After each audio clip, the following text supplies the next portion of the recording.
Hey YouTube, I'm Lucky, and the data from last weekend of Trials is in, and the results are bleak. Trials is looking like an absolute dead playlist with less than 100,000 players playing within the entirety of a weekend. Yes, you heard me right. On all platforms, Xbox, PlayStation, Steam, and even Google Stadia, which there was only like 12 people on Stadia, so that doesn't really count at all, but even with all four platforms added together, the player base did not accumulate over 100,000 players.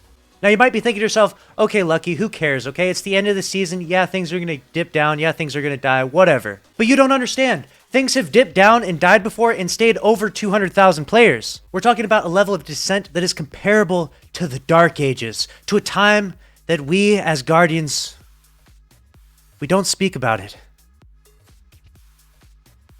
I'm talking about D2 Year 1. Yes, you heard me right. I've mentioned this many times before during the Trials meta report, that Trials at its all-time high at the launch of D2 had over 1 million players in this playlist. Yes, it would have said over 1 million players in the top left, and that was even before we had the platform Steam or Google Stadia. And due to the absolutely catastrophic, terrible decisions by Bungie for Destiny 2 Year 1, the player base dropped from 1 million to 50,000 at its lowest. And now, here we are, even after all the changes that have happened, we are getting to comparably low numbers as D2 Year 1. And we still have 2 weekends of Trials left! Hopefully, fingers crossed, we don't see it dip any lower than 100,000 for the last 2 weekends. And I personally pray to the Traveler that Season 13 Trials is much better than Season 12, because it's not looking good. Now, moving on to the next bit of data from last weekend of Trials, I asked everyone a question: where do you think the Hawkmoon will be next weekend? It's been out of the top 10 for several weeks. Where do you think the Hawkmoon will be next weekend now that it has the Catalyst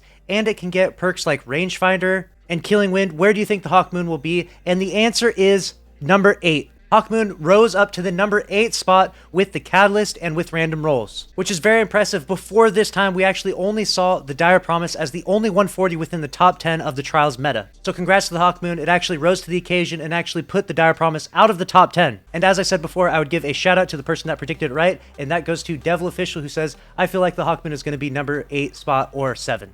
Congrats, you commented that 5 days ago, and you were absolutely right in your prediction. Now what I want you to do in the comment section below is make your best effort to predict what the population will be for Trials for next weekend. If you can properly predict the Trials population down to the exact number, I will hand deliver you a PS5. Redeemable only in the year 2069. Looking back at the top 10 weapons, there's no surprises here. Felwinter's Lie, number 1. Steady Hand, number 2. Adored, number 3. These are all the weapons that we have seen absolutely dominate and destroy within the Crucible, so there's no changes to the Trials meta for several weeks now. But I'm certain that Season 13 will bring some changes to the meta for Trials. That being said, make sure to subscribe with notifications on if you want to stay up to date on all the news in Destiny 2 Beyond Light, especially for Season 13, which is coming out on February 9th. I'm going to be covering absolutely all the news for Season 13 of Destiny 2. Smash the like button if you enjoyed this video, and I'll see you in the next one. Later.